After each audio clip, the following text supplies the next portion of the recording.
Alhamdulillahilladzi an'ama alaina bi ni'matil iman wal islam. Asyhadu an la ilaha illallah wahdahu la syarikalah wa asyhadu anna Muhammadan abduhu wa rasuluhu alladzi la nabiyya ba'dah. Amma ba'du. Salawat dan juga salam mari kita sama-sama curah limpahkan kepada junjungan kita Nabi besar Muhammad sallallahu alaihi wasallam, kepada para sahabat, tabi'in, tabi'ut tabi'in, dan kepada kita semua yang senantiasa tunduk patuh melaksanakan ajaran-ajarannya. Amin ya rabbal alamin. Sahabat muslim yang dimuliakan Allah subhanahu wa ta'ala, insyaallah pada kesempatan kali ini saya akan melanjutkan pembahasan berkenaan dengan syariat diwajibkannya kurban kepada keluarga Nabi Ibrahim alaihissalam dan juga Ismail. Dan kisah ini Allah subhanahu wa ta'ala abadikan di dalam Quran surat ke-37 ayat 100 sampai ayat 112. Awal mula ketika Nabi Ibrahim alaihissalam menikah dengan Siti Hajar, kemudian setahun 2 tahun sampai puluhan tahun Nabi Ibrahim alaihissalam dan juga Siti Hajar belum dikasih keturunan, belum dikasih momongan. Tapi selama itu pula Nabi Ibrahim dan juga Siti Hajar terus bersabar dan terus berdoa kepada Allah subhanahu wa ta'ala. Rabbi habli minas solihin. Ya Allah, berikanlah kami keturunan yang soleh.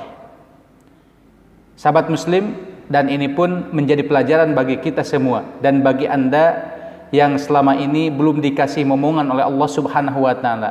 Dan tentu kuncinya adalah bersabar dan terus berusaha, terus berdoa memohon kepada Allah subhanahu wa ta'ala.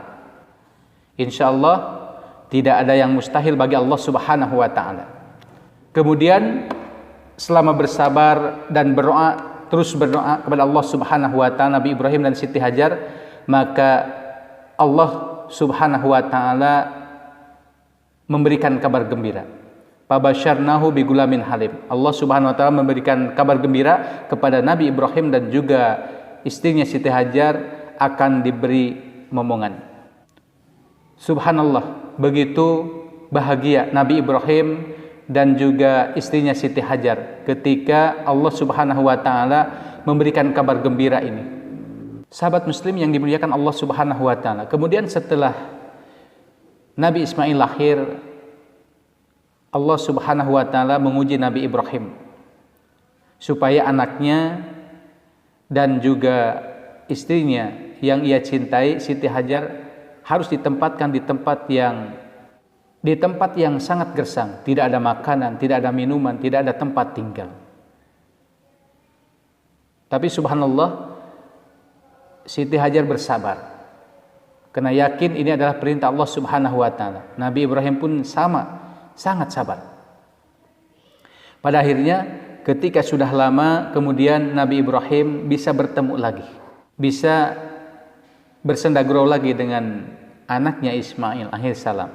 Kemudian di dalam ayat yang selanjutnya, falamma balagha ma'ahu sa'ya, maka tatkala anak itu sudah mencapai sa'ya. Sa'ya itu adalah anak yang sudah bisa bekerja dengan kita. Artinya anak yang sudah bisa membantu kita. Di dalam sejarah ketika Nabi Ibrahim alaihissalam sedang merenovasi Ka'bah, kemudian Ismail melihat ayahnya sedang merenovasi Ka'bah. Ismail ingin membantu membawa batu bata. Makanya sampai saat sekarang di Ka'bah itu ada yang namanya Hijr Ismail. Hijr itu adalah batu yang dibawa Ismail ketika membantu Nabi Ibrahim alaihissalam sedang merenovasi Ka'bah. Pada waktu itu ketika Nabi Ismail sudah mencapai usia sa'ya, maka Allah memerintahkan lagi kepada Nabi Ibrahim alaihissalam dengan ujian yang sangat berat. Berbeda dengan ujian-ujian sebelumnya. Kalau kemarin Allah memerintahkan supaya tempatkan di tempat yang tanahnya tandus, gersang, tidak ada makanan, tidak ada minuman, tidak ada tempat tinggal.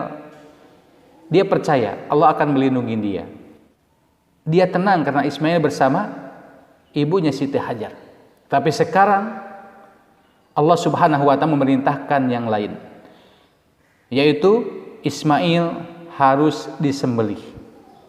Anak yang selama ini ditunggu-tunggu, anak yang selama ini dicintainya, sekarang harus disembelih. Subhanallah. Ini merupakan ujian yang sangat berat bagi Nabi Ibrahim alaihissalam. Tapi tentunya bagi Nabi Ibrahim, sang Khalilullah, sang kekasih Allah Subhanahu wa Ta'ala, meskipun berat, tapi ini mesti dilaksanakan. Karena Allah lebih ia cintai daripada dunia, daripada istrinya, anaknya, dan kenikmatan dunia yang lainnya. Subhanallah, di dalam ayat ini, ketika Nabi Ibrahim alaihissalam mendapatkan wahyu melewati mimpi, Allah Subhanahu wa Ta'ala memerintahkan dalam mimpi itu supaya menyembelih Ismail.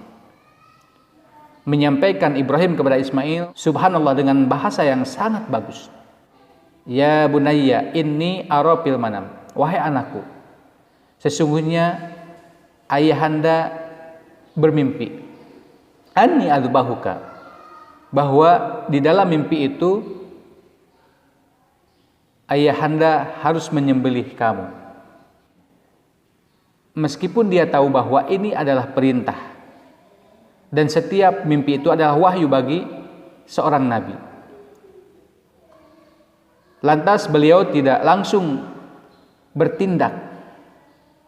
Ya, bisa saja Nabi Ibrahim alaihissalam mengatakan kepada anaknya, wahai anakku Ismail, siap-siap, ayahanda mendapatkan perintah dari Allah Subhanahu wa Ta'ala untuk menyembelih kamu. Bisa saja seperti itu. Tapi subhanallah, di dalam ayat ini beliau menjelaskan bagaimana seharusnya seorang ayah, ya, dalam mendidik anaknya. Bagaimana seharusnya seorang ayah dalam menjelaskan tentang kalimat Allah Subhanahu wa Ta'ala. Nah, ini yang mesti dicatat oleh kita semua. Kata beliau yang selanjutnya, fangdur madza tara. Coba apa pendapat kamu? Subhanallah. Ya. Tapi Ismail tentu dia seorang anak yang soleh, yang dididik dengan baik oleh orang tuanya, Nabi Ibrahim dan juga Siti Hajar. Tentu melahirkan anak yang soleh pula. Dan dia langsung mengatakan, ya abati if'al ma tu'maru. Wahai ayahku, laksanakan apa yang diperintahkan Allah Subhanahu wa Ta'ala. Satajiduni insyaallah minas sabirin. Insyaallah ayahanda akan mendapati saya termasuk orang-orang yang bersabar. Subhanallah. Kemudian ayat yang selanjutnya, falamma aslama wa tallahu lil jabin. Maka tatkala Nabi Ibrahim dan juga Ismail sudah berserah diri dan pisau sudah menempel pada leher Nabi Ismail alaihissalam. Dan di sini di dalam tafsir dijelaskan ada dialog antara Nabi Ibrahim dan juga Ismail yang belum banyak orang tahu. Ketika sudah berserah diri Nabi Ibrahim dan juga Ismail,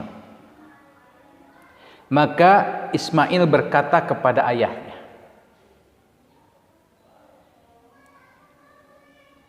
yang pertama, subhanallah, Nabi Ismail membuka bajunya, kemudian dilipat dan diberikan kepada ayahnya dan mengatakan begini, wahai ayahku, berikanlah baju ini kepada ibunda tercinta.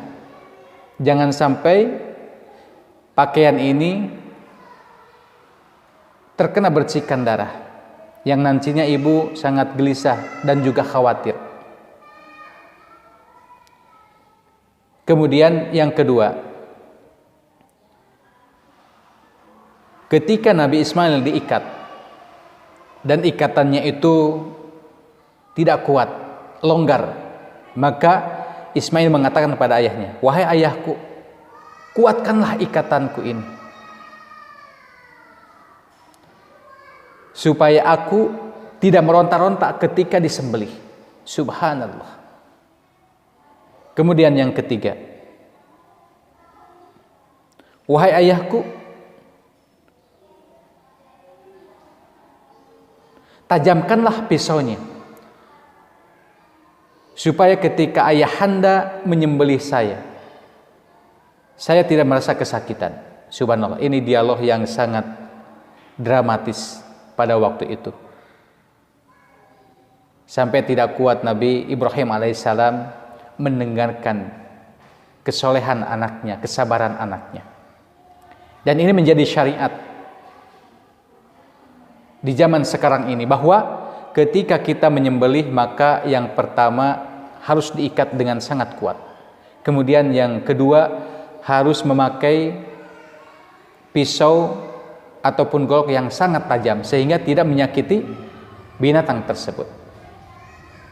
Subhanallah. Kemudian di dalam ayat yang selanjutnya, "Wa nadainahu ya Ibrahim."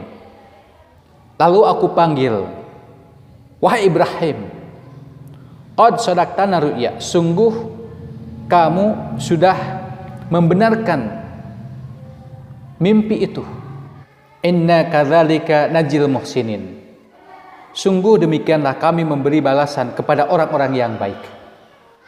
"Inna hada lahuwal bala'ul mubin." Sungguh ini adalah ujian yang sangat nyata, ujian yang tidak dibuat-buat, ujian yang diberikan kepada Nabi Ibrahim alaihissalam, dan Ibrahim alaihissalam menerimanya dengan sabar, dengan ikhlas. Subhanallah, kesabaran dan juga keikhlasan yang dilakukan oleh Nabi Ibrahim dan juga Ismail, maka berbuah baik. Allah ganti ujian tadi dengan hal yang baik, dengan yang lain, yaitu dengan binatang.